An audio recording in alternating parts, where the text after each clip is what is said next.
Selamat sore, perkenalkan saya Karmelinda Sudin dengan NIM 2413130042. Saya dari Prodi Teknologi Elektromedis Angkatan 24 dari Fakultas Vokasi Universitas Sanata Dharma. Pada sore hari ini, tepatnya di video kali ini, saya ingin membuat testimoni terhadap satu mata kuliah kewirausahaan dan manajemen bisnis alat medis.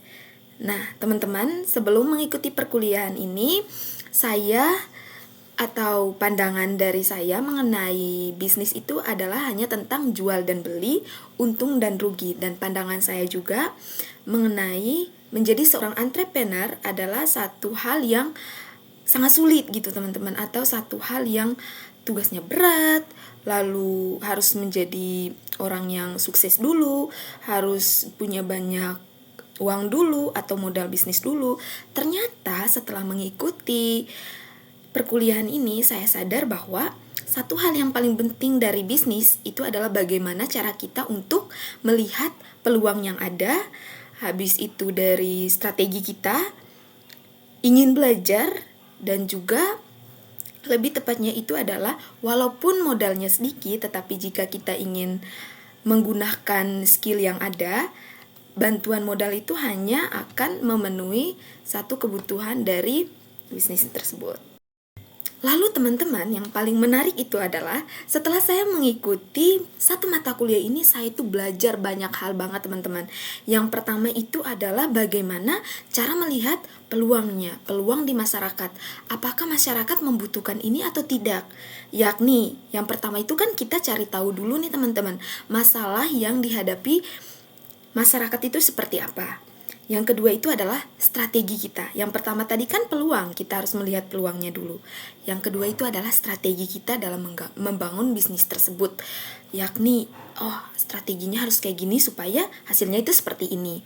Yang ketiga itu adalah inovasi kita, berhubungan dengan kreatif kita, ide kita, dan juga modal itu ternyata bukan hanya sebagai patokan atau suatu kebutuhan yang sangat penting dan utama di dalam suatu bisnis, melainkan itu didukung oleh kemampuan kita, strategi kita, peluang kita, dan juga yang paling penting adalah bagaimana kita menganalisis masalah yang terjadi di ruang sosial, teman-teman. Artinya di tengah kehidupan masyarakat, teman-teman.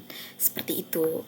Yang kedua, teman-teman, adalah ada materi apa sih yang paling berkesan ketika saya mengikuti mata kuliah ini. Yang paling berkesan itu adalah gimana kita menyusun dan juga mencari peluang dari bisnis yang akan kita bikin. Jadi di mata kuliah ini kita diajarkan bagaimana membuat bisnis plan, teman-teman. Jadi di situ kita harus menganalisis dulu nih kebutuhan pasar seperti apa, dan juga strategi yang akan kita buat seperti apa. Lalu kita juga menyusun yang namanya proposal, teman-teman, dari bisnis plan itu.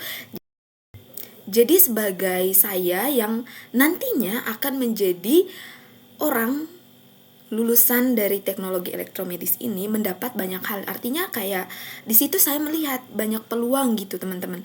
Banyak peluang untuk berbisnis terlebih khusus dalam alat medis ini, teman-teman. Peluangnya, habis itu strateginya gimana, dan juga target pasar atau target bisnisnya ini siapa aja. Jadi ini benar-benar menarik banget teman-teman, dan benar-benar mendapat banyak hal baru yang aku pelajari dari mata kuliah ini, teman-teman. Seperti itu. Yang ketiga itu adalah bagaimana peluang kita ketika kita sudah menjadi tenaga elektromedis. Artinya itu adalah peluang usaha, gimana kita atau satu usaha yang bisa kita bangun ketika kita selesai atau menjadi lulusan elektromedis di bidang kewirausahaan ini, teman-teman. Banyak banget, teman-teman.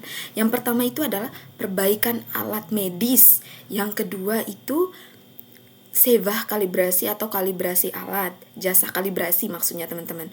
Jadi gimana teman-teman maksudnya? Yang pertama itu adalah perbaikan alat medis nih. Itu merupakan bagian kita, bidang kita banget, teman-teman. Kita sudah menjadi lulusan elektromedis, artinya kita sudah belajar berhubungan dengan fungsi dasar alat tersebut. Yang kedua, mengenai elektronik dari alat tersebut, artinya komponen-komponennya.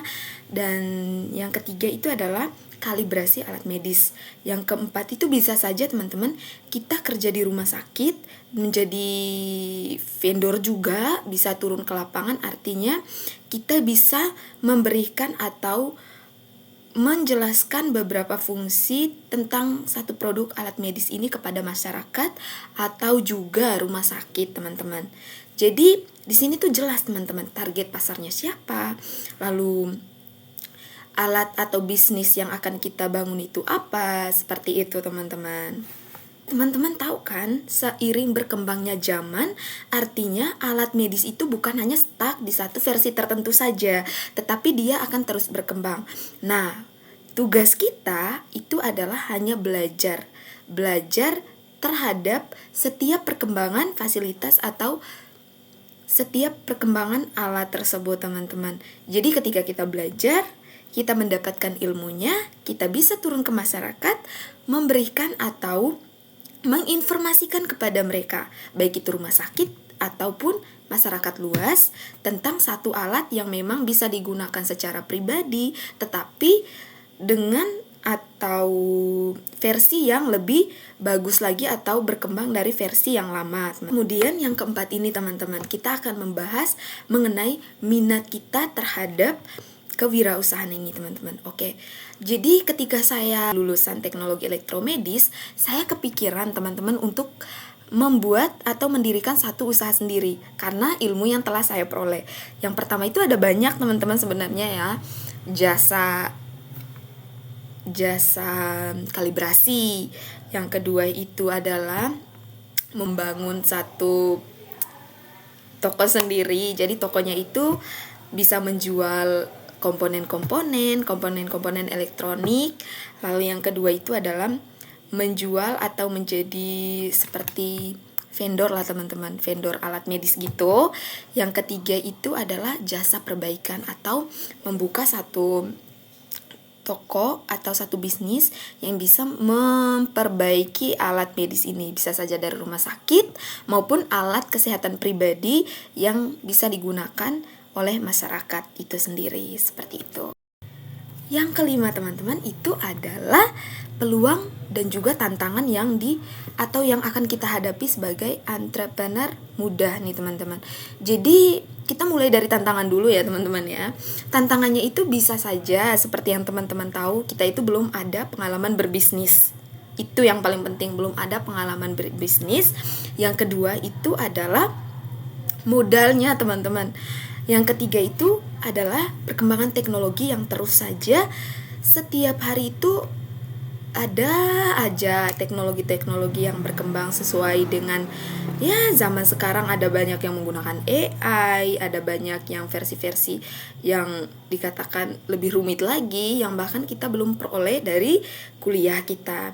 Peluangnya itu ya rumah sakit ini semakin banyak, kebutuhan alat medis juga semakin tinggi, dan juga kebanyakan masyarakat ini kan lebih memilih yang mudah atau aksesnya lebih mudah gitu. Jadi yang bisa dari rumah aja tanpa perlu ke dokter, dan juga dapat mengurangi satu kegiatan atau menghemat waktu, seperti itu teman-teman. Ya tantangannya itu seperti itulah ya, kekurangan pengalaman dan juga modal awal.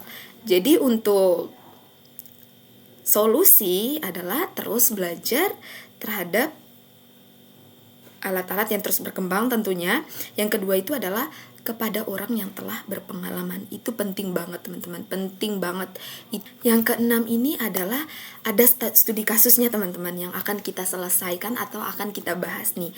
Nah, modal awalnya itu adalah ketika saya memiliki uang sebesar 10 juta nih teman-teman, dan harus memulai usaha dalam waktu 30 hari. Nah, yang akan saya buat atau yang akan saya lakukan itu adalah saya akan menjalankan usaha jasa pemeriksaan dan pemeliharaan alat kesehatan sederhana.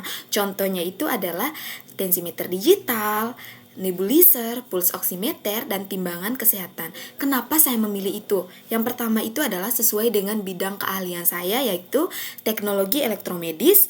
Yang kedua itu adalah alat ini sudah saya temukan di kampus saat saya berkuliah. Yang ketiga itu adalah modal awal relatif sangat terjangkau, teman-teman, 10 juta kan. Yang keempat itu adalah kebutuhan layanan pemeliharaan alat kesehatan itu terus meningkat, teman-teman. Kebutuhan layanan pemeliharaan alat kesehatan itu terus meningkat, teman-teman. Nah, target pasarnya itu siapa aja? Banyak banget target pasarnya, teman-teman. Yang pertama itu ada klinik pratama, yang kedua itu puskesmas, ketiga itu apotek, keempat itu praktik dokter dan bidan, yang kelima itu adalah masyarakat umum, teman-teman. Masyarakat yang sudah atau memiliki alat kesehatan pribadi. Kan banyak sekarang itu masyarakat itu punya tensimeter sendiri. Seperti itu, teman-teman. Langkah awalnya itu seperti apa sih? Yang pertama itu adalah menyusun rencana bisnis sederhananya dulu. Seperti bisnisnya itu seperti apa sih, nanti targetnya siapa aja, modal awalnya kita perlu hitung dulu kan, teman-teman. Lalu yang kedua itu adalah membeli peralatan kerja dasarnya dulu, seperti obengnya harus disiapkan, komponen-komponen penting yang biasanya ada setiap alat itu apa aja, kayak gitu. Lalu yang ketiga itu adalah membuat identitas usaha dan akun media sosial. Nah, tujuannya itu adalah supaya orang lain itu tahu kalau kita itu punya bisnis, dipromosikan lah istilahnya. Dan membuat identitas usaha yang jelas. Mengapa demikian? Supaya orang itu percaya, agar orang itu percaya memakai jasa kita. Kayak gitu. Yang kelima itu adalah memberikan layanan dengan harga yang kompetitif dan kualitas yang baik. Artinya, kita harus membangun kepercayaan dari masyarakat dulu, kepercayaan dari pelanggan dulu. Dari harga kita, dari kualitasnya itu seperti apa, apakah harganya itu sesuai dengan kualitas atau tidak. Seperti itu, teman-teman. Akhirnya, pelajaran paling berharga yang saya peroleh dari mata kuliah kewirausahaan dan manajemen bisnis alat medis ini, teman-teman, itu adalah pentingnya memiliki pola pikir yang inovatif, yang terbaru, dan berani mengambil peluang. Saya belajar bahwa seorang lulusan teknologi elektromedis itu tidak hanya memanfaatkan atau dapat bekerja di rumah sakit saja, tetapi juga mampu menciptakan usaha yang baru, usaha yang mandiri, yang memberikan manfaat buat masyarakat. Nah, mata kuliah ini juga memberikan pemahaman bahwa kombinasi antara kompetensi teknis dan kemampuan bisnis itu dapat menjadi modal penting, teman-teman, untuk mencapai kesuksesan di masa depan. Intinya semangat terus, teman-teman, semangat belajar. Jangan lupa untuk terus berusaha dan juga berani memulai. Terima kasih. Selamat sore.